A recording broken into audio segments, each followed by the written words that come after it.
আপনারা জানেন আগামীকালকে আমাদের ঈদুল আজহা।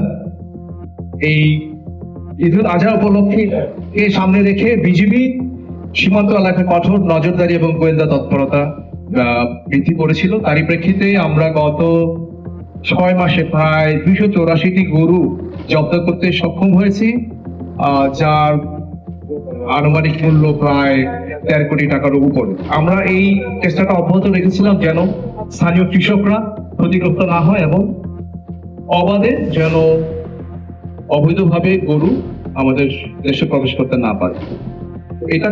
এটার সাথে রিলেটেড আরেকটা বিষয় আছে। আগামী কালকে ঈদের পরেই চামড়া শিল্প একটা সম্পর্ক আছে, যে চামড়া আমরা ইতিমধ্যে শুনেছি যে ভারতে পাচার হয়ে যায়, এবং সেই চামড়া যেন পাচার হতে না পারে তার জন্য আমরা আমাদের গোয়েন্দা তৎপরতা এবং সীমান্তে নজরদারি বৃদ্ধি করেছি।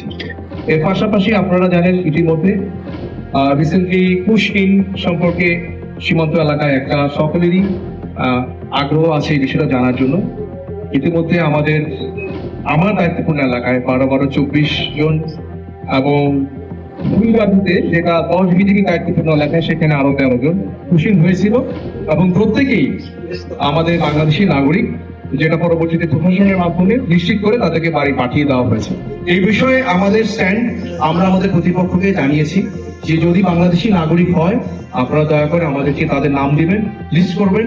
রাতের অন্ধকারে এভাবে তাদেরকে সীমান্ত পার করে দেওয়া এটা অত্যন্ত দুঃখজনক এবং অপেশাদারী। এটা কূটনৈতিক শিষ্টাচার বহির্ভূত, সেটা আমরা তাদেরকে বলেছি এবং তারা বলেছে আমাদেরকে জানাবে।